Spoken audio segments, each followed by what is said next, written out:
Hello, everybody, and welcome into PGR eSports live tonight at the World Center of Racing. That's right, it's Daytona International Speedway as we make our stop back in the Craftsman Truck Series here tonight. Thank you all so much for tuning in. You are watching Austin Green on PGR eSports. As always, co-host Matthew Baker dueling on race control. He'll be up here, but we got a new guest and a new broadcaster in the booth here tonight.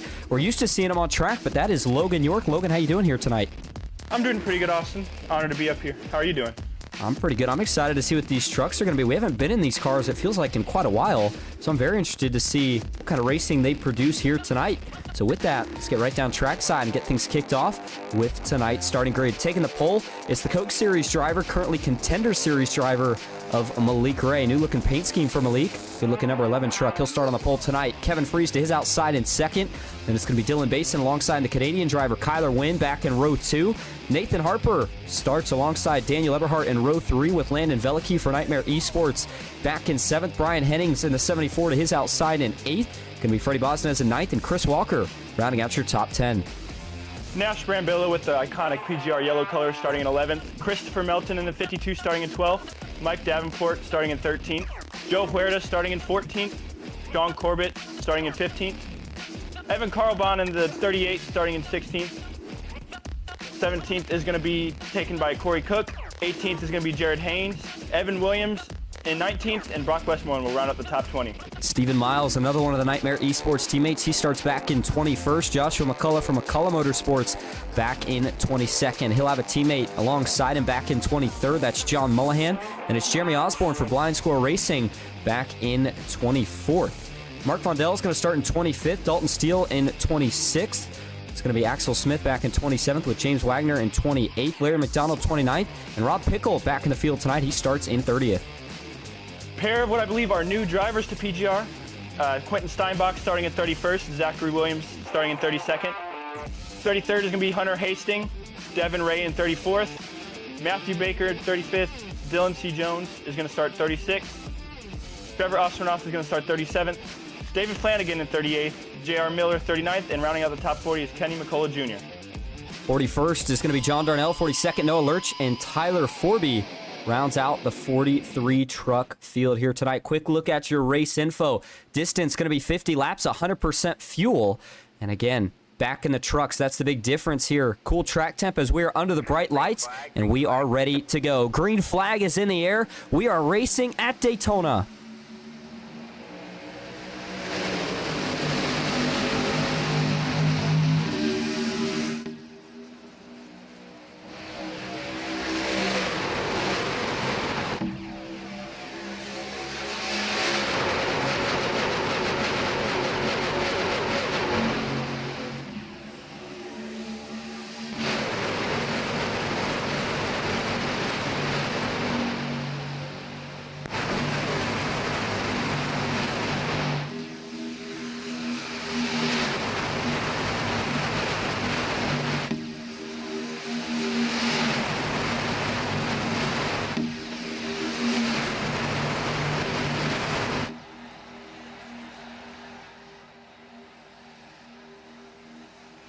Lap 1 is in the books at Daytona International Speedway. The trucks are now up to full pace and leading up front still 2x2. It's the 43, actually driving the 11 here tonight. That's Malik Ray alongside Kevin Freeze.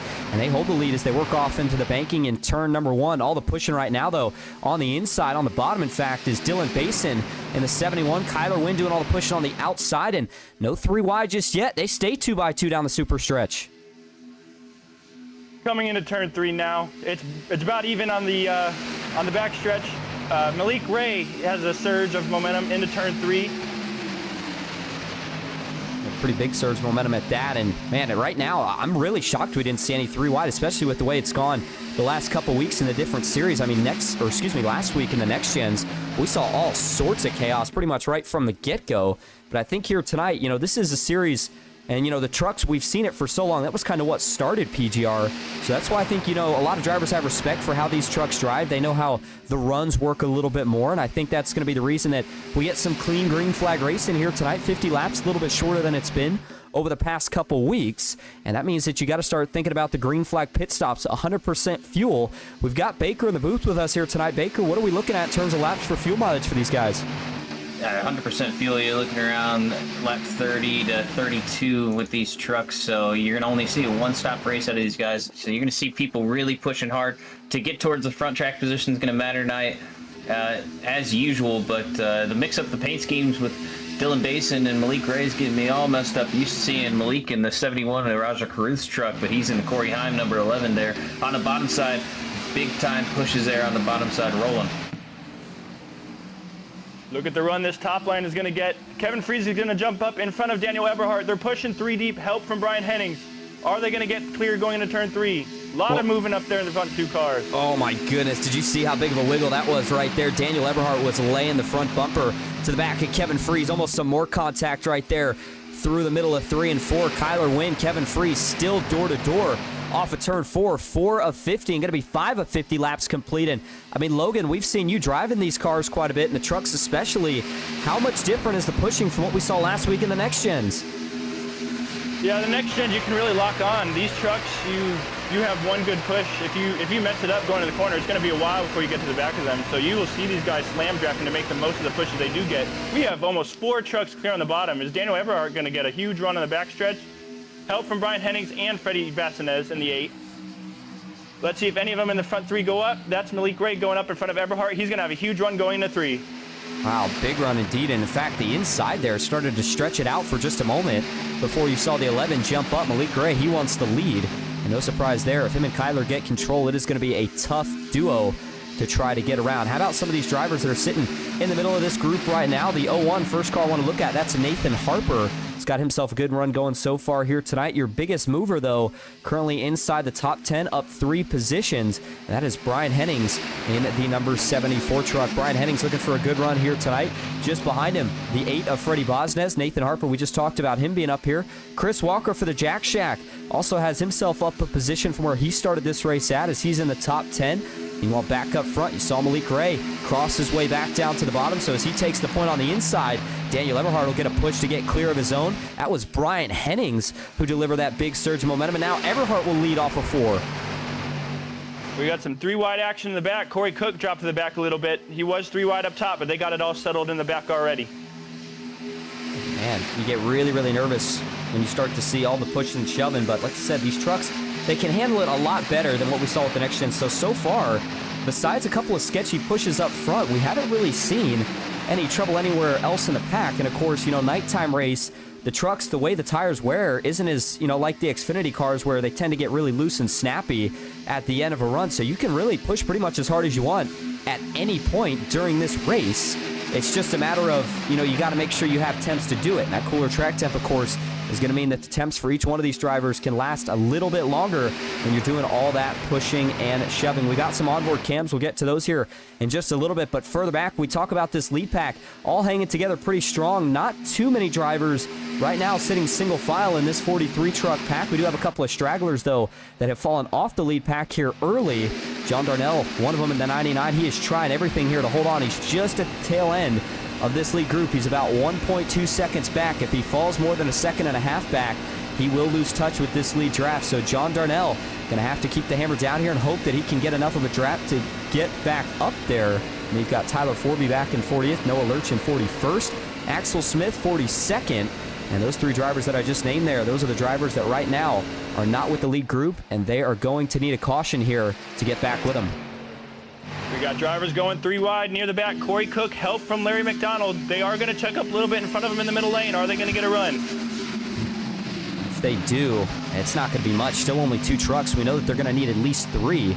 They don't have it just yet, but we'll see if anybody else decides to jump out. I see a couple of trucks that I could certainly think would maybe jump out here. Nobody's going just yet as now. Oh man, a big wobble up there through the corner. Corey Cook had to catch it. Larry McDonald going to have to drop back in line. They'll jump just in front of the 2 truck right there. And a nice job. That's Devin Ray, by the way, for the Jack Shack, who they were able to just get in front of Larry McDonald. Though now he gets split to the middle. 3 wide here as Devin Ray is going to go by. The 12 of Rob Pickle will follow. And you've got Mark Von Dell and the 59 from McCullough Motorsports back here, along with Dylan Jones, Ken McCullough Jr., and Dalton Steele. And all those drivers rounding out the back of the pack right now continue to watch as up front they stay 2 by 2 with 10 laps now complete at Daytona. 2 cars clear on the outside line. Are they going to go down? Yes, they both are going to go down. One car I'm watching right now is that 8 of Freddie Bastinez. I've seen him go out several times trying to find some help to that third line, but he has backed it down to the second line both times. But we know he's antsy to get to the third line after those moves. Antsy indeed. Still 2x2 though. By the way, you heard Baker tell you about when to expect that first pit stop earlier, and man, now they're really starting to wiggle around there in the second or third row of this 2x2 formation. Daniel Eberhardt in the 90. He is now going to take point up top. He'll have a chance to cool nose down. Ooh, out back. Big wiggle. That was the one. Joe Herta with a massive catch through 3 and 4. Looks like he holds on, but now trouble further back. One almost up and over. Now the other one does go over. Caution is out, and it looks like one of them's J.R. Miller. Trying to figure out who the other is. Might have been Zach Williams.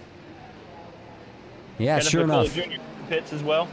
Yeah, good call there. Ken McCullough Jr. was a truck we almost saw go over, and I believe J.R. Miller, if he didn't quite go all the way over, boy, he did everything but. The truck doesn't look as bad as you would expect, though. I mean, I'm looking at the front end. It looks pretty clean.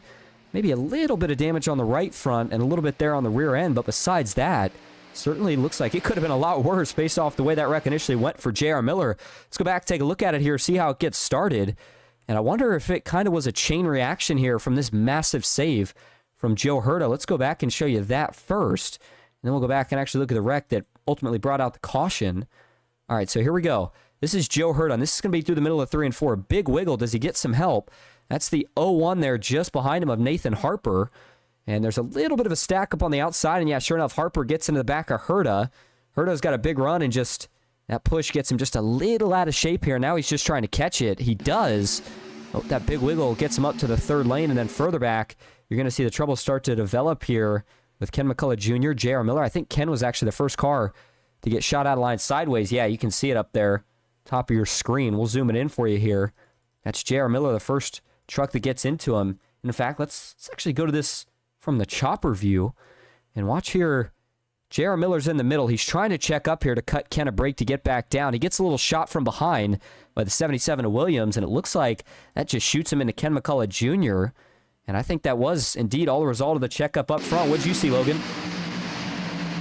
They were not drawn on my screen, but yeah, it looks like after that checkup, they were just trying to get it. They're all discombobulated. J.R. Miller got a push while he was 3 wide, got him maybe a little bit upset, got into Kenny McCullough Jr., but I don't think there was obviously no malice there at all. But yeah, J.R. Miller got a little push from the back, checked up because he sees Kenny go up to that third line, so he's not sure if Kenny's dropping to the back. And then they just come together on that straightaway, and then fortunately 4 or 5 innocent cars caught up in that. Yeah, well put. That's exactly what it looked like, too, from all the views we're seeing here. Here's the zoomed-in shot, though. Watch these 2 trucks catch air. Ken McCullough Jr., the first to go up. That car lands back on all 4 quick enough that he's able to keep it mostly undamaged. Gets a little tap in the rear end there with the inside safer barrier towards the end of that spin. But it does look like that'll be something he can repair. So I think he'll be okay. The bigger concern here was J.R. Miller. Watch this thing as it turns around right here. And again, these guys are running, upper 190s, close to 200 miles an hour, probably mid 190s, maybe a little less than that, actually, as they come off of turn 4. And you can see what really starts to set J.R. Miller's truck upside down here, or rather almost gets him upside down, is as he gets sideways here, he's going to get hit by Zach Williams. That starts to lift up the back end, and then it just gets caught. And as soon as it does, look at that thing go 90 degrees sideways, perpendicular with the wall, and then makes some contact while he's up in the air. A little bit of damage, it looks like, for the 45 as well. That 45 got really lucky. He got hit on the front and right behind the tire. If he got hit in that tire, that probably would have been a lot more damage to him. Yeah, I would agree. He's probably counting his blessings right now. Yeah, absolutely. We'll go back and see if we can get a view of that. I was trying to find out. Again, these guys all running different paint schemes here, what we're used to seeing, trying to figure out exactly who that was. I believe it was Dalton Steele. Yeah, sure enough, it was here. All right, so let's watch this from a couple different angles before we go back live. Dalton Steele here, you saw him hit Ken McCullough Jr. That's going to be the initial contact that gives him most of the damage he gets right here. So the 03 gets turned across, and it goes across the 45's nose, and then he's got to go back the other way and just misses the spinning J.R. Miller. So a really nice job by Dalton Steele. And as you said, it probably countless blessings after that one. A lucky miss indeed, as we'll watch this here from one more view before we go back live. And let's show you here from the pit gopher cam. And this is a wild shot. Hold your breath and watch this. Not quite as much as I was hoping it would show, but nonetheless, Certainly still a crazy ride here for Ken McCullough Jr. and J.R. Miller, the two main trucks involved in this. So the final view will actually take, how about an onboard view here with J.R. Miller and see what he saw through this. He's in the middle, tries to check up, gets that tap from out back, gets him into Ken McCullough Jr. and wrecks on from there. All right. Yeah, I see Trevor Astronaut going through that grass there to get away from it. Yeah, the mad dash to miss it. And for the most part, everybody did a good job. Usually when we see one go around here, collects a whole bunch. Not the case in that one. And now as we go back live, it's 13 of 50 laps complete here at Daytona International Speedway. So, of course, everybody pitting here to top off on fuel. Maybe take tires if you're further back, although they're really not that important here, especially a night race that's only 50 laps in distance. So we're going to go back green here with 37 laps to go. And so you figure they still can't make this yet all the way in terms of what they got on fuel, but we're getting closer. Another 7 laps or so with a caution, and we might be talking about these drivers being good to go. Maybe if they save a lot, although Baker, am I mistaken here? I still don't believe they can quite make it. Yeah, I know 34 laps at the max, so they still can't make it all the way close, but no cigar. No cigar indeed. All right, here we go. Pace car going to make that left turn back onto the pits, and field's going to go back in the hands of Joshua McCullough. And one of the fan favorites as of recent, Rob Pickle, who's up 28 positions from where he started this race at. Green flag is back in the air at Daytona, and it's a good restart for both trucks on the front row, but it looks like the inside, Joshua McCullough, is going to get a little bit of a better start as now Pickle's going to fan out 3 wide. And I don't know if that was the move he wanted to make or if he got forced out there. Either way, that's a mistake for Pickle. He's going to be going all the way to the back right here as the trucks get up to speed through 1 and 2. Nobody letting him in, and now that's going to open the door up here for Kevin Freese and Daniel Edelhart to get tandemed up. Now we see another move. This time it's Malik Ray. He's going to jump out, makes the move on Joshua McCullough, and they're back to 2x2 down the super stretch. Yep, top line already pushing 3 deep going into turn 3. Malik Ray, will he have enough momentum to clear the 05 out of turn 4? That will be the big question here. Does he have enough? Doesn't look like he's quite going to have enough yet. And we kind of expect that. Of course, you get the big runs here down the straights if you're on the outside. Shorter way around the corner usually favors the inside through the corners. But look at that. Malik Ray and Kevin Freese both with enough of a tandem to get that 11 clear, and he still has not taken it yet. What do you make of that move there, Logan? The 11 decided not to take it. And Kevin Freese, he might be starting to get hot after all that pushing. Yeah, they probably see how unorganized this bottom lane is. It's just 2 cars up there and then 2 car lengths back to Brian Hennings. Once Hennings get up there, I expect Malik to go down in front of Josh. It's so crazy to me how these drivers are able to see, and kind of just multitask as much as they have to with seeing who's in your rearview mirror, knowing who's where there's more help, where there isn't. But as we're talking about all this, how about we show you what some of the chaos looks like here from some of our driver cams tonight. You can see all 3 of them right there. 2 of the Jack Shack drivers, 1 of the Hyper Motorsports drivers. That's Jared Haynes on the bottom, Trevor Osranoff on the right, and Sean Corbett on the left. And so we'll zoom this out here and start with Trevor Osranoff, who right now, as it stands for the Jack Shack, Trevor Osranoff currently is sitting all the way back in the 35th position. So he's got a lot of work to do, but as we hop on the onboard view, ooh, Trevor, boy, that was a big checkup right there. John Darnell just in front of him. Trevor had to jump out of line there to not run into the back of the 99, but a good job there by Trevor to keep the truck clean and not get into anybody right there. And then you look for one of the teammates who's all the way towards the front. That's Jared Haynes. Again, he is another one of the Jack Shack drivers out of Huntsville. All right, now Jared Haynes looking nice and smooth with the steering wheel, just trying to follow in line, kind of bide his time until we get to that final green flag pit stop, knowing that there's nothing on the line, no point to be too aggressive, and then a couple spots in front of him is where we find our last driver cam of the night, Sean Corbett. He's got the triple set up. That's a nice steering wheel he's got going on too, but you can see the difference in drivers when they have 3 monitors versus 1. He can see out of his left and right window. Drivers who just run that single monitor, they can barely see out of the entire windshield, much less the entire cockpit. So that's a cool view there, giving you a different perspective. As we look now kind of at the field in perspective, and what I'm seeing here, Logan, is that they're splitting up quite a bit. We've got a lead pack and a defined second pack now, something that we didn't really have too much of earlier. The lead pack right now, of course, being led by Malik Ray and Joshua McCullough, but then this second group right now that's trying to play catch-up looks like currently being led by, I believe that's Tyler Forby, and a couple spots ahead of him, Ken McCullough Jr., J.R. Miller, and Trevor Osranoff, all in line here trying to see if they can catch back up to that giant lead pack. Yeah, that first pack, the last car in line, going 196 into the corner. What are they going? 193. Yeah, they're definitely going to have to get some more momentum if they want to catch up. Ooh, Malik Ray still making moves. He goes back to the high side as they work their way down the super stretch. Joshua McCullough will have another chance to cool. And look at the speeds that these trucks are hitting down the super stretch. Almost 200 miles an hour in a Craftsman truck at the end of the straightaway before they, of course, slow it down to the lower 190s through the corner. But that's why we saw some of those blowovers. It's just the high speeds that these trucks are running. They run faster than the Xfinity cars. And yeah, saw that brief moment right there is another close call. But again, everybody's able to keep it clean so far. We've just about now hit that 20-lap mark in this race. We're going to go ahead and take our first break of the night. We'll go side by side so you don't miss a thing. Stick with us. We'll be back at Daytona.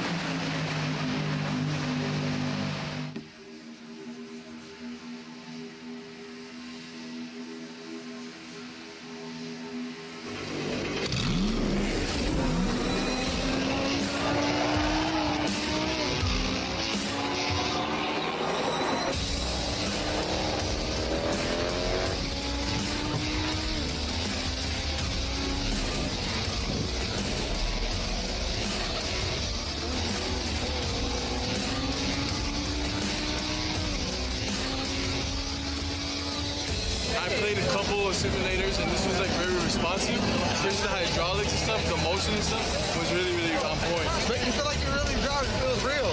It adds so much to the experience. It's just really, really cool. It was pretty awesome.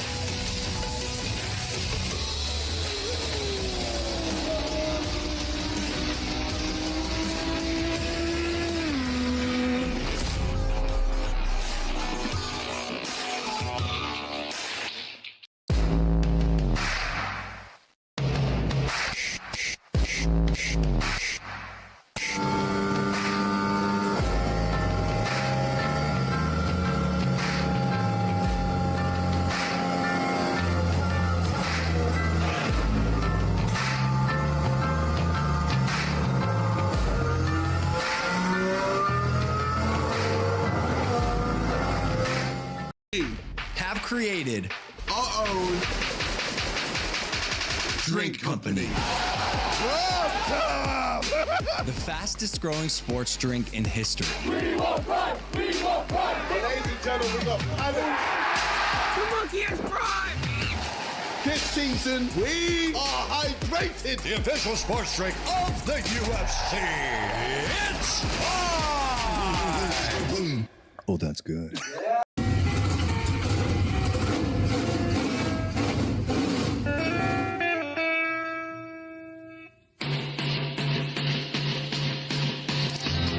Green flag is in the air. We are racing.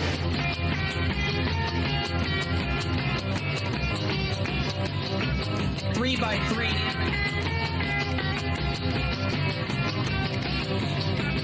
Almost some trouble. Around goes Alex Hill. On into the outside wall goes Hill. They're wrecking big time out back. We're not going to throw a caution.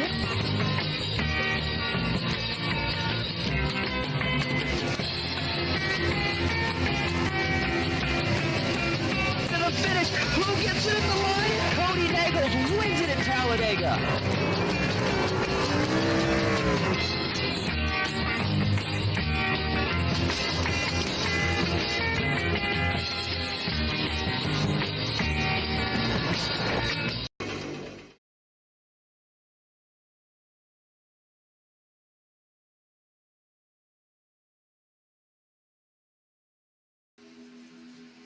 Welcome back to the World Center of Racing, Daytona International Speedway, where you did not miss much while we were on break. Still a lot of pushing and shoving from these front two lines, but no third lane has really been able to develop just yet. In fact, that was one of the things we were talking about over break. And so the big question is, why is that? And, you know, Logan, you can probably attest to it, as Ken Baker. So, I mean, what do you guys think? What's the big reason that we are not seeing this third lane be very productive as of yet? Well, guess what? Now it's starting to come. As soon as you mention it, there goes Everhart to the top side. He's going to get a big shot. These temps are running out in the middle two lanes right now because they haven't been doing a great job managing temps there towards the end. Malik Ray hops up to the top line. He's going to get a huge push from Everhart. As soon as he gets clear, he's going to take it. That way it shuts the door on Everhart. Big move by Malik Ray to the middle line. Big stack up on the bottom. They have got two clear cars in the middle that can go bottom, but I think they're going to stay up there so they can keep that third line from going to the middle. Oh, Chris Walker man. catching up to Kevin Freeze. Josh McCullough's all by himself on that bottom. Absolutely no help behind him. They're going to lose some more ground on those top 2 lines. I'm getting nervous, fellas. They're 3 wide, but man, there's a lot of contact right now. That inside line and the middle line, that's just Joshua McCullough fighting for everything here to try to get back even. He knows that right now there's 2 trucks that could get clear and drop down, and one of those trucks is going to do that. That's Kyler Wynn, who now makes his move to the bottom. Malik Ray still in the middle, and here comes D3 up top. Guess who he's getting pushed by? The number 7 for the Jack Shack. That is Jared Haynes trying to make something happen in this third line. We talked about, or you heard Baker mention the cool temps, the thing that would potentially hinder this third line, but the reason it's been working and the reason it worked so well there was because of the amount of trucks. Numbers will always outdo track conditions here at a track like Daytona or Talladega, but now that they start to fade back down to 4 trucks, that momentum starts to die out, and this third lane may be getting ready to try to recycle contact. Hold on to it here, fellas. Kyler Wynn gonna go around. Can the 82 save it? On the apron as he starts to come back up. They're all still trying to not wreck. They're 3 and 4 wide out back. Does everybody save it? It looks like for now they do. Oh, Josh McCullough's going to come up into the 9. Nash Brambilla, Sean Corbett's around, almost upside down, right in the wall. Oh, man. That's a big incident for Sean Corbett. A We have wrecks 45. in the first and second pack. A lot to break down there. Oh, boy. Well, we'll have to look at it here during our replay break. Is the virtual AMR safety crew going to be out here to clean this mess up? But before we look at the replay, man, I mean, that was a wreck that basically lasted for, what, half a lap or so. I mean, it started on the front stretch and didn't really end until the middle of 3 and 4, it seemed like. Or, excuse me, 1 and 2. Let's go back here and try to take a look, break this all down. And it all starts up front with the 82 of Kyler Wynn and Joshua McCullough, who I believe was doing the pushing at the time. And let's see here. So watch for Kyler Wynn. And let's see. So we'll back this all the way up here. Again, this started early in the front stretch.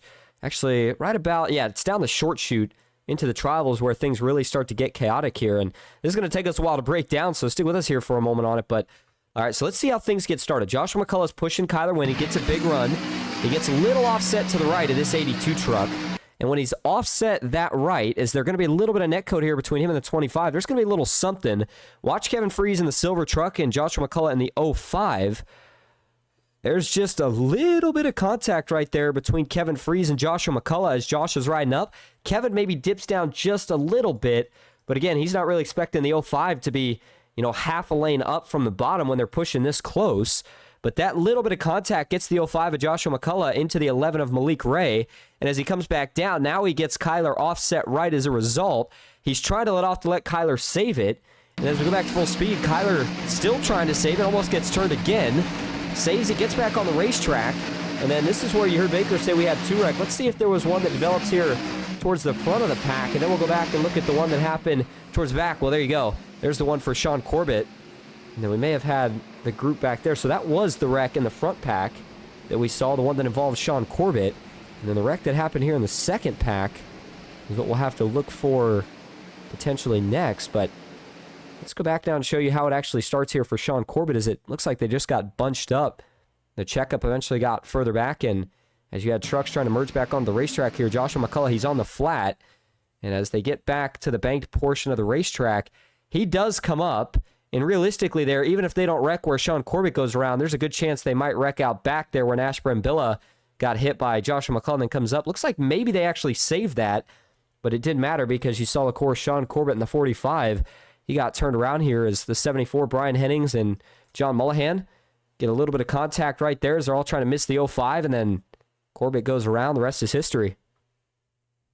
Yeah, unfortunately, Josh McCullough did come up into Nash. It looks like Brian Hennings tried to give him room for, I would say, a little while after that contact. But maybe Josh was afraid he wasn't clear of him and waited a little too long, I think, to come up above that yellow line and rejoin the racing. Could very well be the case. Look at this hit for Sean Corbett. Truck backs in the wall, and that gets it just slightly up in the air. And once it catches that air, it's all go airborne. Then he rides along the safer barrier here with the rubber side along the wall. And then eventually gets back down on all 4. Able to keep the truck at least rolling. That's the good sign that at least he can get it back to the pits, but obviously pretty major damage there for the Hyper Motorsports number 45 Chevy Silverado. He'll have to get that worked on. Then let's watch this here from the rear chase view. This is still going to be Sean Corbett, but watch out back here to see if we had a bit of a second incident that formed up here. I'm looking for it. We didn't see it there, but then if we go to the nose view, do we get another view? I'm not seeing it, at least from what we can see, I believe. That was the only incident, or at least the main one, but let's go back here and see if any of these trucks involved had a better shot of it. I believe this was just, I believe that the second, oh, no, that's going to answer that. I see the wreck Baker's talking about now. This was a couple trucks that were actually in that second pack that was way back. I was thinking he kind of meant a second pack in the first group. And this is, how ironic is this that it happens at almost the same time? And that's right as they're coming off of turn 4. The 71 of Dylan Basin, he's going to get turned here by the 61 of Corey Cook. Corey's trying to do some pushing just to help him out there on the outside. And unfortunately, he's doing a little bit too much pushing, and he's going to get him. Oh, actually, maybe that wasn't a result of pushing. Logan, I don't know if you're looking at this, but it looked like maybe there was a little bit of a netcode jump right there. Yeah, it looks like one of those cars might have blinked, and then when they returned to the race, they were inside the other car and sent him around. That's what it looks like to me. That's a tough break, too, for the 71. Basin hits the wall hard on the outside. The 61 also goes for a spin. And then Zach Williams, nowhere to go. He's going to run in at the last second. So that was how those 3 trucks sustained damage. And a second wreck that ironically happened at the same time as the first one. So I guess that cut that second pack a break with the caution. Then, of course, being able to now regroup with the leader. So 22 laps to go. This is a big checkpoint in the race now because everybody's going to be good to go on fuel, not just for regulation, but also for overtime if we were to need it here tonight. Up front, Trevor Ozernoff. You saw him blinking out there just a little bit, but looks like the 89 is able to get that internet settled back down here. And for Ozernoff, big opportunity here to potentially get another win in the PGR Intimidator Superspeedway Series. He's already got multiple, and one of those drivers that for some reason you still feel like there's certain guys that kind of have him flying under the radar, but ever since that team picked up Malik Ray and Kyler Wynn, I mean, they have really kind of established themselves now as one of the powerhouse teams. And so we'll see if they can strike victory again here tonight with, of course, Trevor Ozernoff or maybe one of the other teammates. But a guy who's still looking for that first PGR win is Ken McCullough Jr. He starts on the outside in second. Here we go. Green flag is back in the air. 21 laps to go at Daytona, and it's a good restart for Trevor Ozernoff, but it looks like it's the outside that'll get organized just a little bit quicker, and that'll keep him 2x2 here all the way down towards turn number 1 as they climb the 30-plus degree banking. Down in the corner, Malik Ray trying to push Ozernoff. The outside, Kevin Freeze, can he hold Ken McCullough Jr. even? Maybe get him out in front here. Down the super stretch, this is where you make the move. The outside starts to roll now, but will it be enough? I'm not sure if it'll be enough, but Nathan Harper is going to have a big part of it, 4th car in line. If he aero pushes that 3rd car, it might be enough to get that 0-3 clear, but he is not clear yet coming into turn 3. Trevor Ozernoff still at his number. Help from Malik Ray in the 11. Chris Walker now going to make a part of it. 3 deep on the tri-oval. Oh, and Trevor is blinking. I think that's going to cause some problems for that bottom. If he blinks, that is going to completely kill their momentum on the bottom. But Kenny McCullough Jr. drops to the bottom. So it's Kenny McCullough and Kevin Freeze. Yeah, it most definitely killed their momentum too, Logan. I'm glad you pointed that out because you saw just that one quick blink allowed Ken McCullough Jr. to get clear of the bottom, which he had been fighting to do there for pretty much the entire lap. So a nice job right there as they stay 2x2 up front. Now Kevin Freeze, he'll be the man to go to the point as he gets clear to the inside. Daniel Eberhardt still leads up top. Now he's getting pushed by the 01 of Nathan Harper. And for Nathan Harper, man, you knew it was just a matter of time before he was going to find his way towards the front of the field, and he is not up or down any positions from where he started this race, where he started this race at, but Trevor Ozernoff, he is up 32 positions from where he started this race at, and Ken McCullough Jr. is up 37 positions from where he started this race at as he sits in 4th. Meanwhile, up front, Daniel Eberhardt just about to get clear, and he will as they get into turn 1. Through this bottom line, a lot of cars packed together. I only see 3-4 cars on the top, and that 4th car is far away. Oh, but as soon as I say that, Malik Ray goes to the top, and now the roles have switched. That top line is now more dense. The top line, I don't know if they're going to be able to get Eberhardt clear, but out of 4, they're definitely going to get him clear, especially with help from Nathan Harper. Trevor Ozernoff is off of the 0-3 of Ken McCullough Jr. That is not going to help their case when it comes to coming out of turn 4. Will Daniel Eberhardt get clear in the tri-oval? Help from Nathan Harper. Freddie Bassnet's kind of off Nathan Harper now, so it might stall them from clearing. Now we show you the drone cam as they rocket across the front straightaway here at Daytona. Just 18 laps to go. A lot of money on the line here tonight. By the way, fact, now might be a good time as any, to talk about what the payouts are looking like here tonight. So as we go back now to kind of a full screen view, we'll hop over. Oh, well, hold that thought. Caution is out. Trouble. Must have been trouble further back.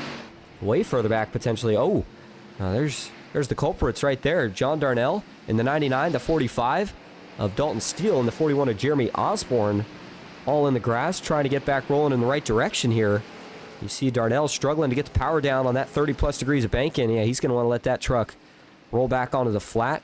He's lucky there that he didn't get stuck on that transition between the banking and the flat. So he'll be able to get back rolling here. That's the good news for any John Darnell fans. But the question is, of course, how did this one get started? Let's go back and see if we can find it. Ooh, this happened in front, actually. This starts right around Dalton Steele and Brock Westmoreland. And so let's go first here to Dalton Steele, as I think this is going to give us best idea of exactly what goes wrong here. Is it going to be somebody blinking out, or is it going to be maybe pushing the wrong places here? All right, so there's Dalton Steele. Middle of your screen, he's in the white and green 45 truck. And that's Brock Westmoreland. Oh, yeah, look at that. Dalton Steele, he blinks out right as they're going into the corner. Now watch. Right as he spawns back in, Brock Westmoreland's basically on his back bumper. There's nothing Brock can do at that point. Gives him a shot in the rear, and that just sends that 45 truck down the banking, and then J.R. Miller gets into Brock Westmoreland. That gets the 19 turnaround here. I believe those two save it. Looks like for the most part they do, but for Dalton Steele, John Darnell, and Jeremy Osborne, not so lucky. They get caught up in this one, and round they both go. And you know who the beneficiary of all this is Kenneth McCullough Jr. and Trevor Osranoff. Both of them stayed out there on that last run. It was going to be close on fuel whenever they had pitted last, but they're showing good now by at least 1 or 2 laps with all these caution laps that they're running. I will say, I think the luckiest driver in all that was Quentin Steinbach in the 22. It looks like the 45 was still blinking a little bit after that wreck, and he just drove through him. I've had that happen maybe once or twice, and all the times that I've raced, and man, it's a lucky and weird feeling at the same time, because you just see it coming, you know it's going to happen, but then, you know, he blinks out, you kind of say, wait a minute, truck still feels like it's full power, I don't see any damage, the steering wheel's straight. Yeah, of course, that's a very, very lucky break to get. As you see the onboard view that we were just showing you there for John Darnell. As they all try to get back rolling here, we'll give you a couple more angles of this one before we go back live. Watch it from the Gopher cam here. The turn 1, there's the 45 as he slides back up, and certainly not the biggest wreck we've seen here tonight. I still feel like we haven't necessarily seen the big one. We've seen a couple of medium ones, but a lot of these wrecks, they keep taking out just a couple drivers here and there. It's going to lead to one big one here sooner or later. Once something gives. Hasn't happened yet. Fingers crossed that it doesn't, but just have a kind of a feeling how these things tend to go, especially at the end when the money's on the line and you start to run out of laps. Man, the 41 of Jeremy Osborne, heavy nose damage, but guess who else was able to drive around that one? That was Kyler Wynn in the 82, who you saw go around, so good news for Kyler there, as this caution will help give him another chance to pick up some spots on the restart. As we go back live now up front, and it looks like it's Ken McCullough Jr. You talked about catching that lucky break, and he is your leader as well. So that's a double positive there for Ken McCullough Jr. Then it's Kevin Freese second. Trevor Osranoff back in third. Daniel Eberhardt fourth. Chris Walker in fifth with Nathan Harper in sixth. Lana Velicki seventh. Freddie Bosnez eighth. Chris Melton in ninth. And Brian Hennings currently rounding out your top 10. It's going to be just 15 laps to go. Actually, it looks like it's going to be about 14 when we get this restart. So we're going to go ahead and take another quick break. Stick with us. We'll be right back at Daytona.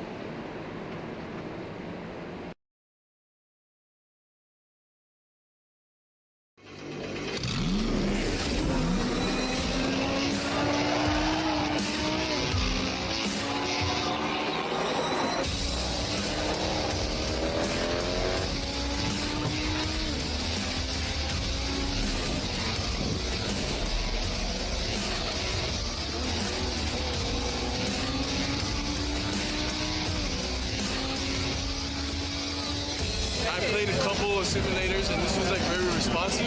Especially the hydraulics and stuff, the motion and stuff was really, really on point. But you feel like you're really driving, it feels real. It adds so much to the experience. It's just really, really cool. It was pretty awesome.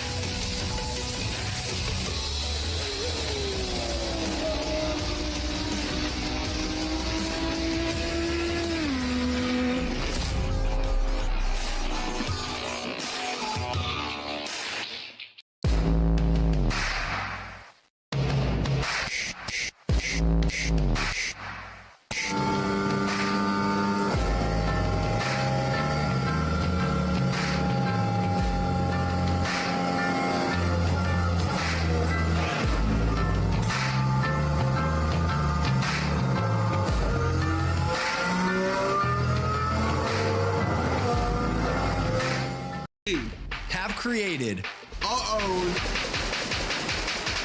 drink company. The fastest growing sports drink in history. We will run! We will run! Ladies and gentlemen, we got this season, we are hydrated. The official sports drink of the UFC. It's time! Oh, that's good.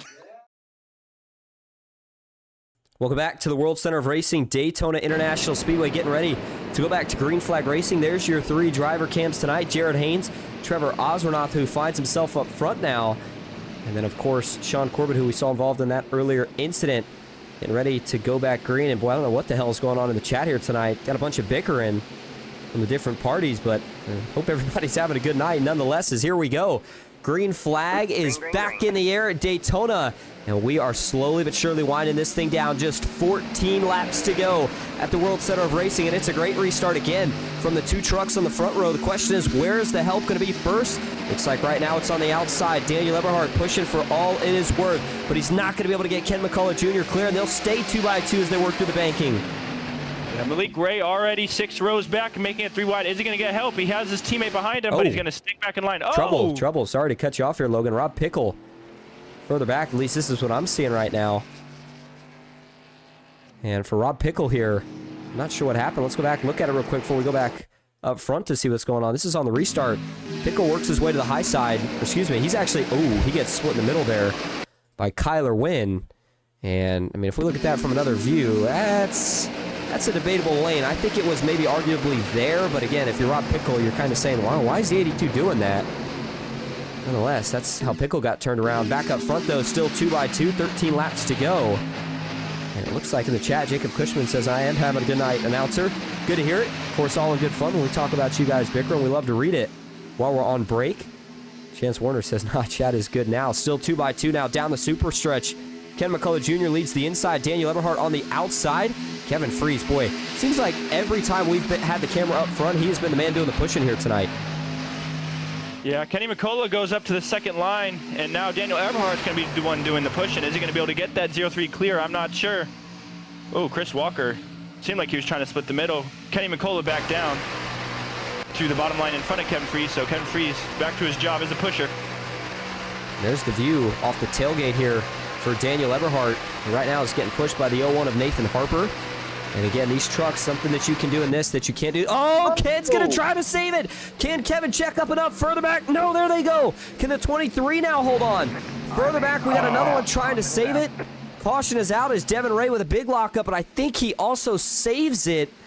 Race control kind of forced to make that call right there because, man, it looked like they wrecked about 5 different times off the corner. Oh, my goodness. How close was that? And yet somehow they all save it.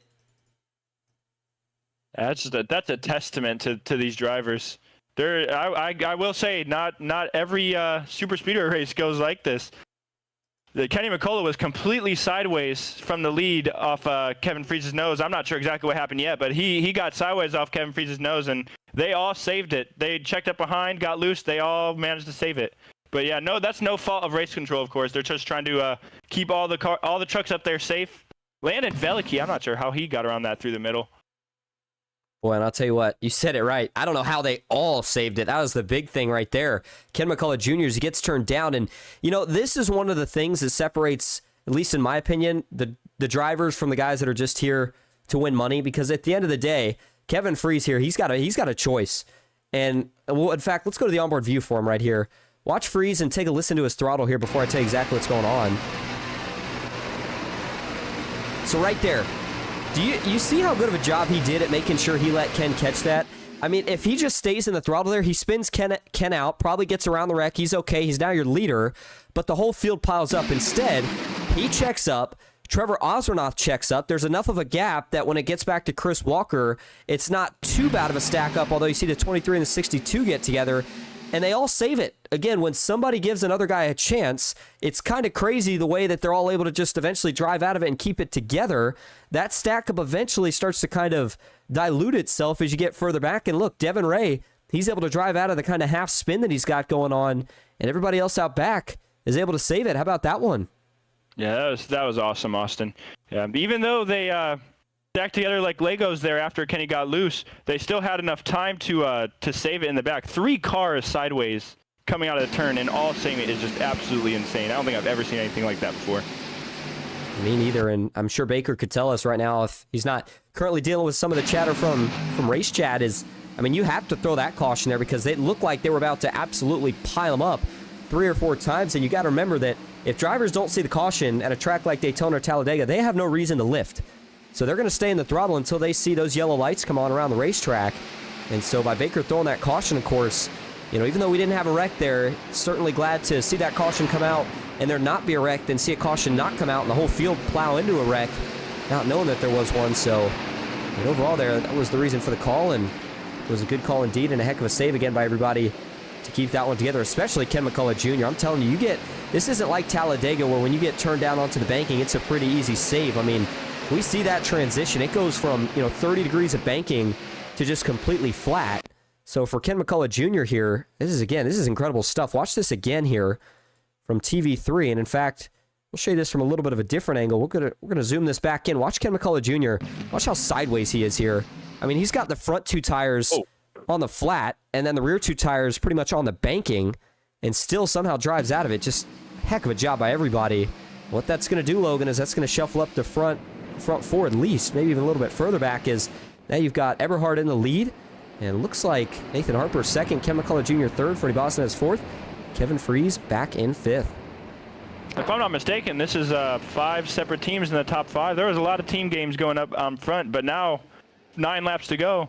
There are different teams up at the front. We got PGR, we got probably Band Group, we got D3, we got MMS, Freddie Bastinez. It's becoming an individual race now.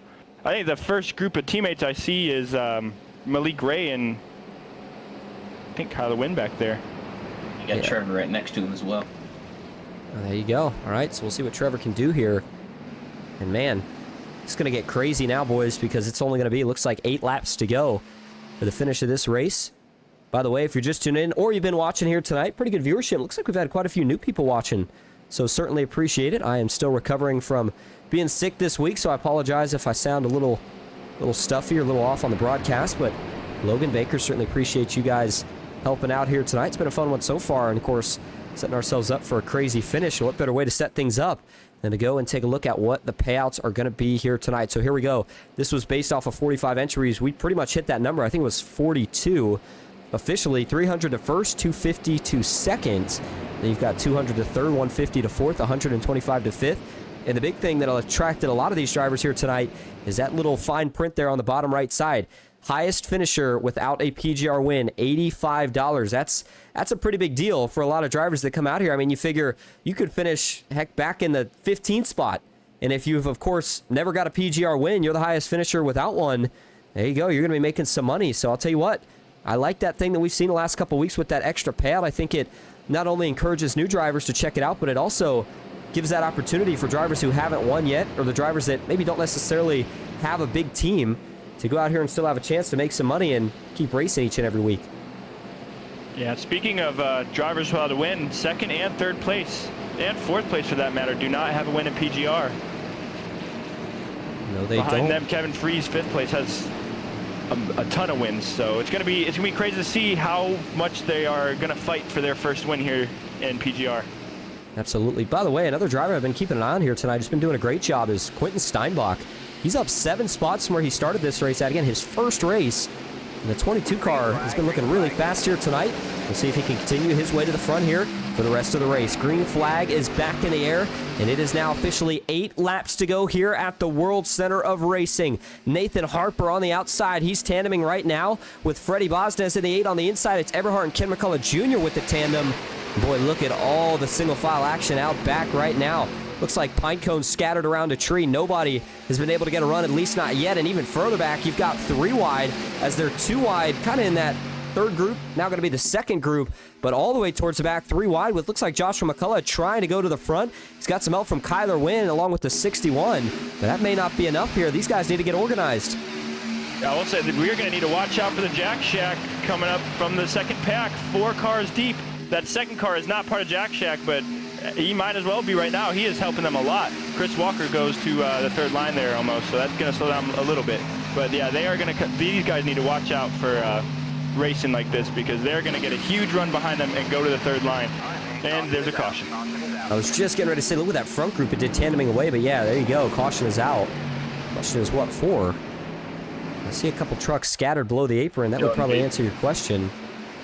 Joshua McCullough, maybe? Oh, yeah, certainly the 05. Big damage on, looks like, the left side and the right side. So he got hit from both angles. And he's trying to get it back rolling here. We'll see if he's able to limp it back to the pits. I think he'll be able to. The question is, what happened to get him that much damage? And ooh, Kyler Wynn upside down in that camera frame. So here we go. Let's see how this one gets sparked. All right, so that's going to be, I believe, Zach Williams in the middle in the 77. Sure enough, it is. Then you've got Kyler Wynn in this case on the inside, Joshua McCullough on the outside. And then if we go first here to the chopper view, watch what happens. Let's see, does the 77 come down? It definitely does. I was watching it back to make sure I didn't miss anything right here. And, I mean, yeah, it's just 77 to Williams in the middle. Daytona, a lot tighter than Talladega. 3 wide is pretty much like 4 wide at Talladega. And that tri-oval is one of the areas where it really, really tightens up. The 77 to Williams just creeping down here. He's going to get into the 82 of Wynn, and that turns Kyler Wynn up the racetrack. Kyler gets into Joshua McCullough. That pinches the 05 against the wall. You see the 82 start to get light, start to get up in the air. And then a couple other trucks took some wild rides there as well. That one looks like it collected probably about 3, upwards to a handful of them.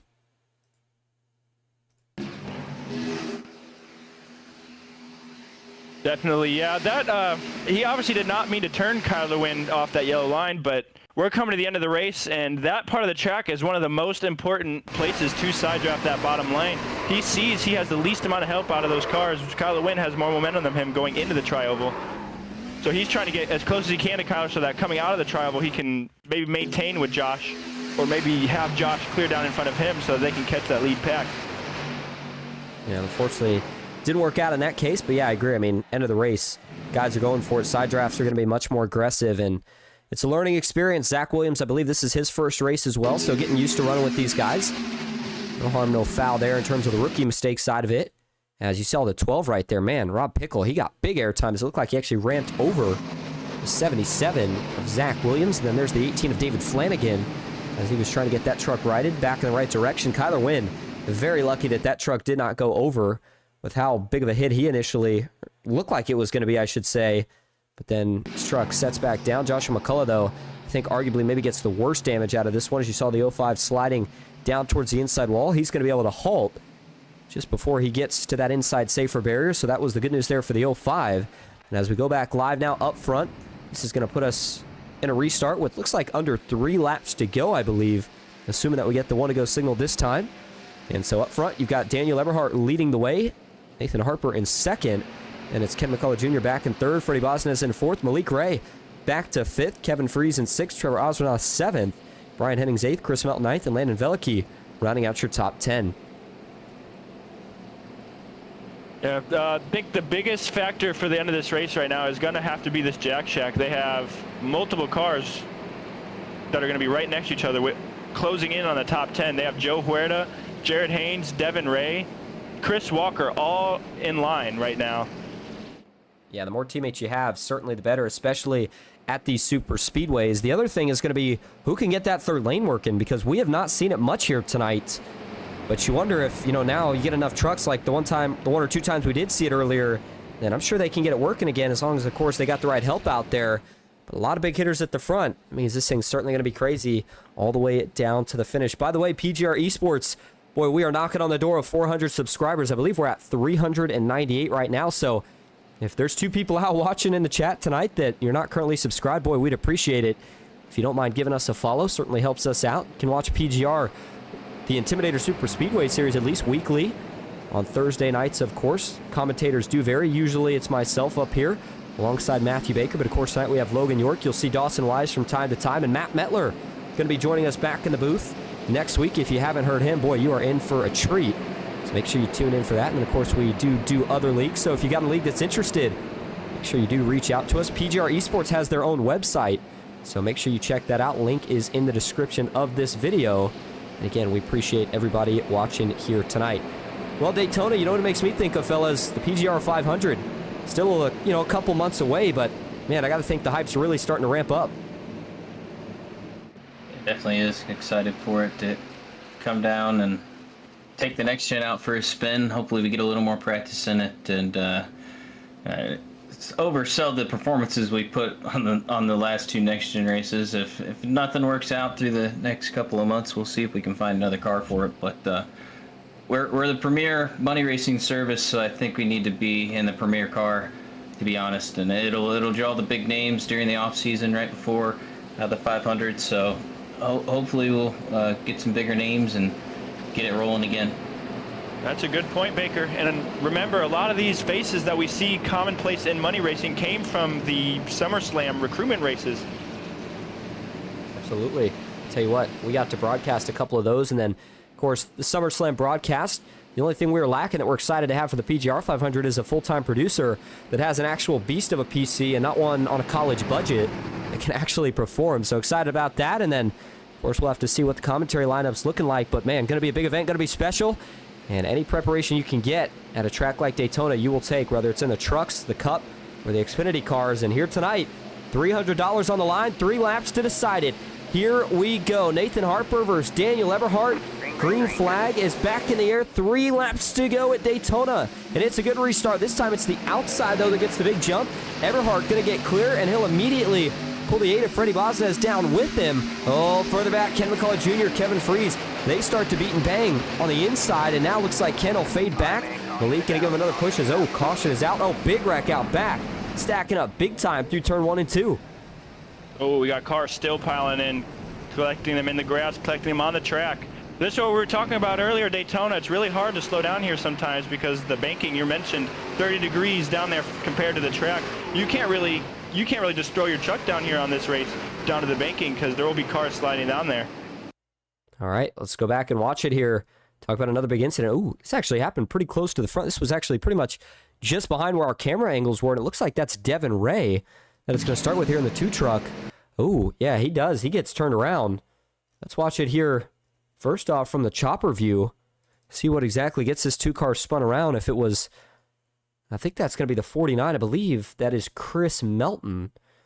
And again, if we get anybody's names wrong here tonight, do apologize. There's a lot of different paint schemes than what we're used to seeing, but again, I'm pretty sure this is Chris Melton. Let's see here. Yeah, sure enough, that's exactly who it is. Chris Melton on the inside of Devin Ray. And just slight contact there in the left rear. I mean, you can see Chris here. He's running a little bit off the yellow.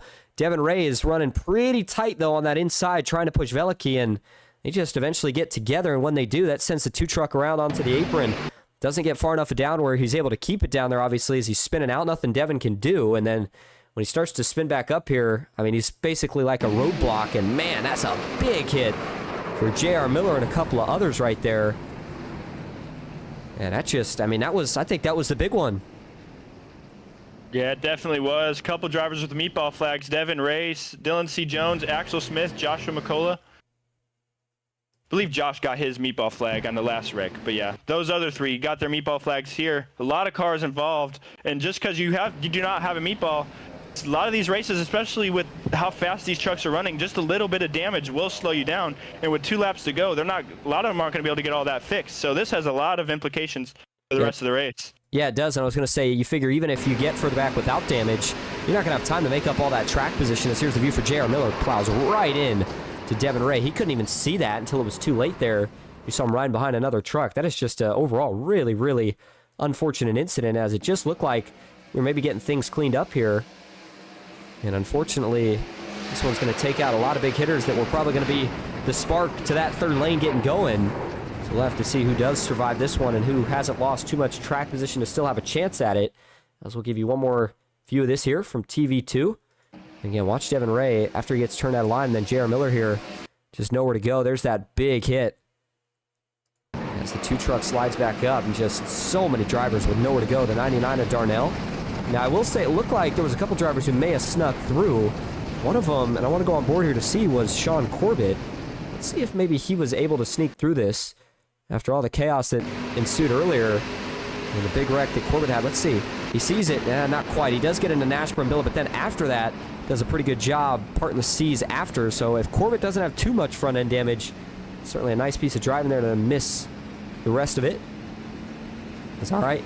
Go back live now, and it will be officially our first overtime attempt, as you've got Daniel Eberhardt leading the way, Freddie Bosnez in second, then it's Nathan Harper in third, Kevin Freese fourth, Ken McCullough Jr. fifth, Brian Hennings in sixth, with Malik Ray back in seventh, Landon Velicki eighth, Trevor Ozernoff in ninth, and Joe Herda for the Jack Shack, rounding out your top 10. In overtime, I mean, at this point, we know that everybody's good to go on fuel, but all of a sudden the strategy changes.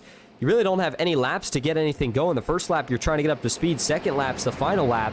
So what becomes the strategy here, Logan? I mean, you're a driver. What do you do here if you're middle portion of the pack with 2 laps to go? And if I'm in the middle of the pack, I'm gonna want to be in that middle. To me, especially in these conditions, I feel like that third line, if you're not the first one up there, if you're not the first or second one up there, I'll correct myself there, you're not going to clear the top, and then once they clear, they're going to leave you out to dry. So I think the goal right now is to get into that middle line, because I think that's the fast lane here, because you'll be able to clear those cars that don't get clear on that that third line, and you'll also be able to push people and side draft that bottom line. So I think that's the goal right now. These guys, if they want to be safe, they'll go to the bottom. If they want a last ditch effort, they'll go to the third, and then that second line is definitely where you want to be if you want to make up some time. All right, well, there you have it. We've set the stage and also just checked, and it is updated. PGR eSports has now officially hit 400 subs, so we certainly appreciate it. Thank you all so much. And man, I think where PGR started to be at 400 already. The goal is obviously, I think, for pretty much any iRacing broadcasting network, of course, to get to that 1,000 marker. So we still got a ways to go, but hey, 400 is a pretty good milestone, and maybe if we get to 500, we do some sort of giveaway. I've seen some pretty cool PGR eSports jerseys that series owner Michael Triscaro got before, so we'll see if maybe we can get one of those made for a 500 subscriber giveaway. We'll look forward to that, and again, thank you all so much for following us here on YouTube. Certainly means a lot as lights are off on the pace car, getting ready to go back green. Let's get some picks in here. I think that my vote right now, sitting up here at the front tonight, I think it's going to be D3. I mean, he's really shown how good he's been over the last month in Tuesday Night Thunder. PGR equally as good, and I think Eberhardt's just something about these trucks, and he's going to be the one that gets it done tonight. What do you think? Yeah, I think I'm going to have to steal 2 picks here. My pick is going to be Landon Velicki in the 62. He has been doing so good lately, and it's a matter of time before he gets one. And maybe under the lights here at Daytona is going to be when he breaks through. But I think my secondary pick is going to have to be Nathan Harper. I might be a little biased since he's my teammate, but every time he's come to the track, he's shown that he can hang with everybody. And right now, he's third in line, lead pusher on that bottom. All right, here we go. Pace car going to make that left turn, potentially for the final time tonight. Remember, we have to get to the white flag for this race to be official. Green flag back in the air. Overtime attempt number 1 at Daytona. Further back, a little bit of stacking up on the outside. Can they all hold it together? It looks like they do. And so now that'll turn the attention back to the front 2. Eberhardt got a decent restart, but the help came to the bottom quicker. And man, the 8 of Freddie Bosnez, another driver looking to be a first-time winner here in PGR. Velicki further back. You saw him jump to the bottom. Now the 8 of Bosnez will get clear, but he's not going to jump up. Can the 01 of Harper push him far enough in front? Now the 8 is going to jump up. Side by side, who's going to take the third lane first as they push and shove down the super stretch? Eberhardt may get himself clear as well as the 8. Looking for the block, not going to take it yet. Eberhardt is clear to 3. Now the 8 jumps down. Eberhardt trying to block some contact. They're trying to save it. Man, this is getting wild off of turn 4. Yeah, Freddie Bosnez blocked the 90 in both lanes. He's not going to take it for long. He's going to go to the outside. Help from Kevin Freese. We know the 8 and the 01 are working together. Freddie Bosnez and Nathan Harper on the bottom. Daniel Eberhardt and Kevin Freese up top. Malik Ray coming to push 3 deep on that top. Help from Landon Velicki as well. Final lap means final chances here to make something happen. Bosnez looking for his first win. Eberhardt looking for another one. Eberhardt right now up top has more help, and I think he might have the slightly better pusher. Harper's going to have to stay locked onto the 8 for the entire rest of this lap. But look at this. Eberhardt, is it enough pushing to get clear? Yes, it is. He'll jump down in front of the 8 of Bosnez, and now the race is on. 2 trucks with fresh temps. Bosnez versus the 11 of Malik. Now they're going to wreck. Further back, there goes the 8. He'll go around now. Eberhardt is going to have to block one more time. Harper jumps high. Eberhardt can't block. They're side by side. Eberhardt gets loose. Back to the line. Who gets there first? Upside down. Nathan Harper wins it upside down. He won it backwards. That is absolutely crazy. Well, I've seen a lot of races. I don't think I've ever seen a driver win one upside down and backwards. Oh my goodness, how about that for a finish? Yeah, that was amazing finish there. Nathan Harper, he was my secondary pick. I knew him and the 8 were working together, and he knows how to get it done here at Daytona, Talladega, Superspeedways. He is definitely one to watch out for. He doesn't even do it. He doesn't do it as much as some of these other guys do, and he still found a way to win. And where did it all go wrong right here? Just looks like some pushing from Nathan Harper there on the back of the 8, and there's just, it's a stack up. I mean, it looks like they're trying to push 4 trucks deep, and it just, I can't tell if it's a little bit of net code off the left front of Kevin Freeze that ends up getting that 8 turned, or if it's, like I said, the push here that Harper's given to the back of the 8, but I'm sure Race Control is going to have a second look at that here to make sure that the 01 is not deemed. And in fact, actually, it looks like the 01 of Harper may have gotten pushed just a little bit right there by Ken McCullough Jr. that actually offset the one on a push that he gave to the 8. Watch that slow again. Right there. See how it's almost like the 01's getting turned down the track, and that gets him offset left of the 8 truck. And then, boy, this is where we saw something that I didn't think we'd ever see is once they start wrecking out back, you knew it was going to be between Harper and Daniel Eberhard. Harper's going to make the move high. And in fact, we'll slow that down and back it up a little bit for you here. So watch this. Let's go to TV3. Harper's going to make the jump high. Eberhard's going to try to block. Can't do it. Harper makes a move too quick. And then Malik goes to give Harper a big shove. It's a little offset. That gets Harper a little out of shape. And then what happened there to Eberhard right here as he's coming into the tri-oval that got him sideways? Does Malik have some contact here? Eberhard goes to go up for a side draft, and then as Malik gets into the back bumper of the 90 there, Eberhard gets out of shape, trying to save it here. He'll come back up, and then you see Harper go around and look at this. The 01, he goes up in the air, upside down, gets pushed again. The truck still hasn't hit the ground. Finally does. Oh, my goodness. I mean, that's as close as it could be here. And what I'm trying to figure out is Joe Herta got scored back in 7th. Boy, he looked like he was really close here. This finished 2. So I wonder if our scoring isn't out of whack here from, having all these trucks upside down and whatnot coming across the line. Okay, well, there you go. Yeah, so, and we'll see it on official results too, but let's back this up frame by frame just to show you how close this finish was. So Harper gets it completely backwards, but then watch the finish for second. I think it's Brian Hennings. Yeah, just barely. And then the finish for fourth. He was not sideways there. If he was going straight, he would not have gotten that second. Yeah, I would have to agree. And then there's Chris Melton getting third. And then for fourth there, Malik Ray. He's going to come across the line and still cash, even though he's upside down on top of pretty much 2 other trucks. Man, that may not have been the closest, greatest finish we've ever seen in one sense, but it was certainly the wildest one we've ever seen. And so now let's go and take a look at your official finishing results here of the night. And sure enough, Nathan Harper right now being deemed as your race winner. Brian Hennings in second, with Joe Herta getting that third place finish. Chris Melton back in fourth. Malik Ray in fifth. Daniel Eberhard in sixth. And you've got Landon Veliky back in seventh with Ken McCullough Jr. eighth. Chris Walker ninth. And Trevor Osranoth rounding out your top 10. Stephen Miles finishes 11th. Mike Davenport finishes 12th. Jared Haynes for the Jack Shack in 13th. Kyle Wynn for the Jack Shack as well in 14th. Mark Vondell in 15th. Dalton Steele, after a lot of trouble, still manages to get a top 20. That's not something to go home somber about. Sean Corbett finishes 17th. Kevin Freeze in 18th. Dylan Bazin in 19th. And John Darnell for PGR rounds out the top 20. It'll be Brock Westmoreland finishing 21st, Corey Cook 22nd, Axel Smith 23rd, Tyler Forby 24th with Evan Williams 25th, Quentin Steinbach in 26th, Freddie Bosna's back in 27th with James Wagner in 28th. 29th is Evan Carlbon, and rounding out the top 30 is Rob Pickle. 31st is going to be Nash Brambilla, Noah Lurch 32nd, Hunter Hastings is going to be 33rd, Josh McCullough 34th, Devin Ray for Jack Shack 35th, John Mollahan in 36th, Dylan C. Jones, 37th. Larry McDonald in 38th. J.R. Miller finishes 39th. And David Flanagan rounds out the top 40. And rounding out the field here tonight, Zach Williams 41st and Jeremy Osborne in 42nd. All right, we're going to go grab your top 3 for interviews. Stick with us. We'll be right back at Daytona.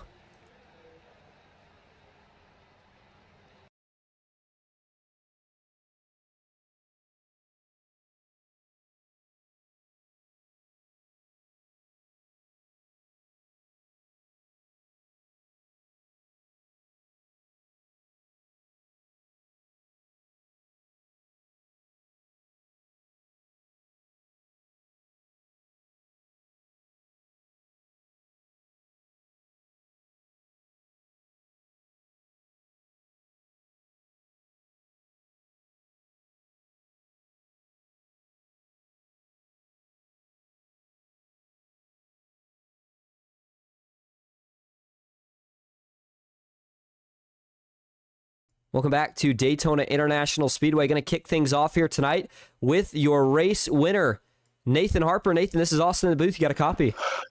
Yeah, I got you. Well, you get the win in what is easily the craziest finish that we have ever seen in PGR eSports history. First of all, how do you win a race backwards and in the air? Well, I think how all that started, when I got the run on Eberhard there, I cranked the wheel hard to the right, to try and get to his outside as fast as I could so he couldn't block me. And I don't even think he was going to try for it. I think he was just going to settle in. And when I did, I got a shot from Malik, but I was a little too far up, and then he kind of knocked me sideways, and I steered it down to the left a little bit. And in the moment, I was like, I just turned myself, like, just rookie mistake. And then here I am going through the grass, and I don't know what's going on. And I watched the replay back, and Brian, he freaking just drilled into my front bumper and just pushed me across. And, everyone, like, that was above the yellow line, they were all jammed up in each other, and that's how I got the win. If he didn't hit me head on, I probably would have finished, like, second or third. That's certainly one way. I was going to say that's certainly one way to tandem to the finish. I mean, that was absolutely ridiculous. But all night, we saw you up front doing a lot of pushing and shoving. And, in a race that had, I wouldn't say a lot of cautions, but a fair amount, especially towards the end. How important was it to have yourself set up in that track position towards the end of the race? Oh, yeah, the cautions definitely helped. Well, especially earlier in the race, because I suck at pit stops. I always find a way to screw that up. And with the amount of cautions that were coming in, it kept the field locked. And once it started getting later in the race, I'm like, hey, just keep bringing the cautions. I don't care. Let's work for me. And I'm sitting here in prime position. And I didn't want too many green, white checkers. I'm like, all right, one's enough. Okay, we got 2 laps. It's hard to build a run on the top. So, it's kind of a gridlock pretty much.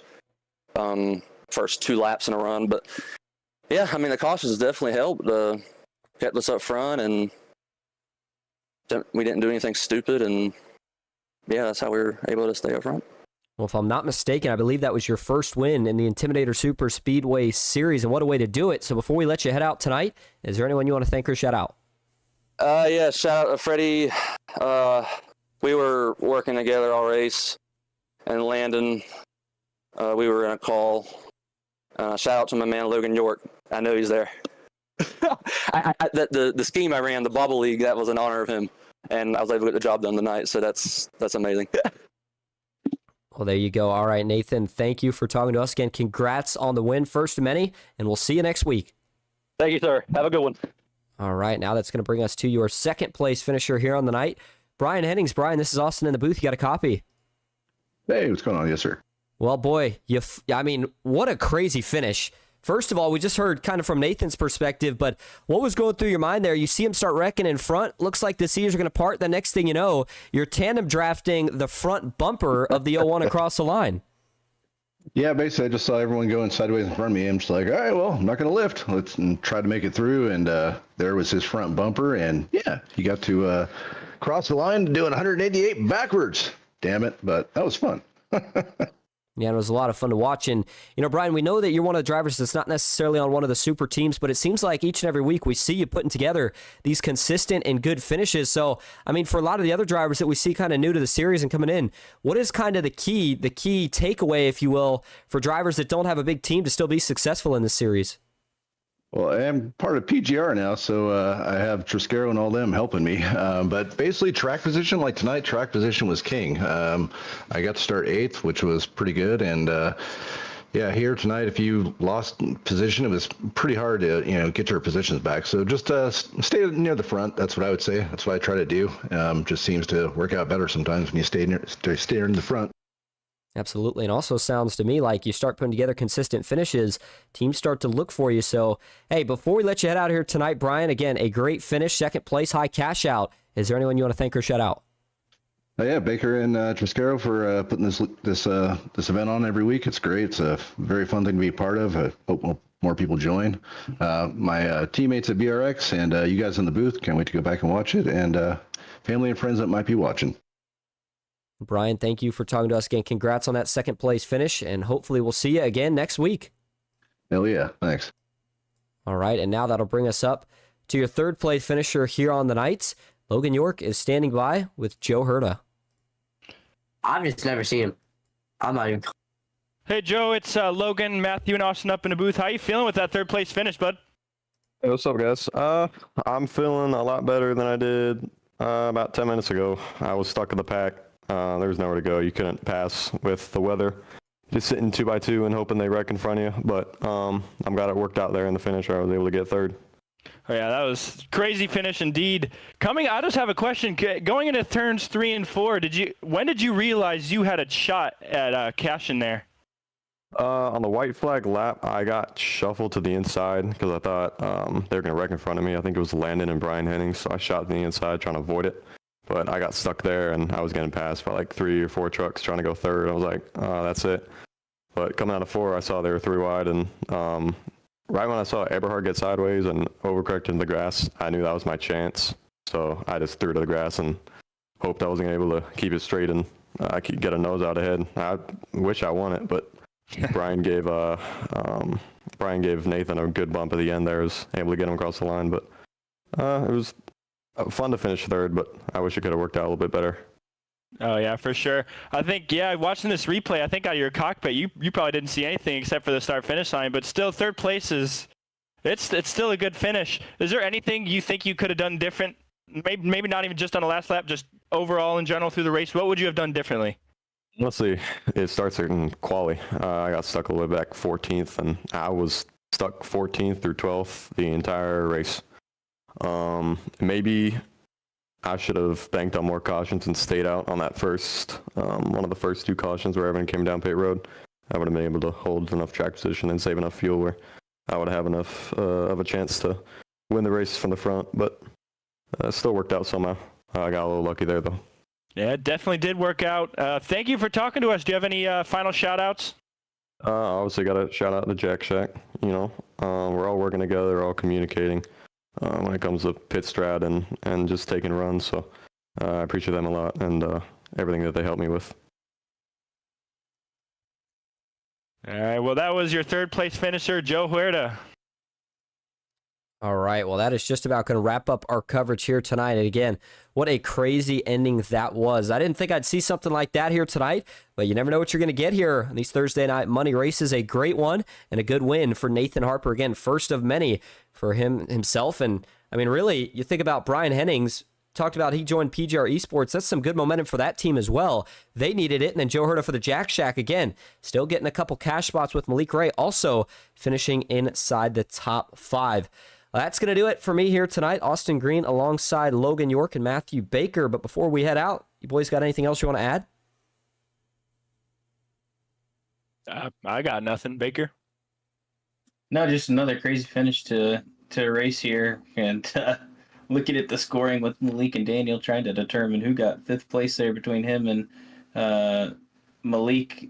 It's just it's too close to call, so probably going to go off of iRacing for that. All right, well, there you go. That'll officially wrap it up. Again, thank you all so much for tuning in here tonight. As always, we hope you enjoyed. And until next time, have a good night.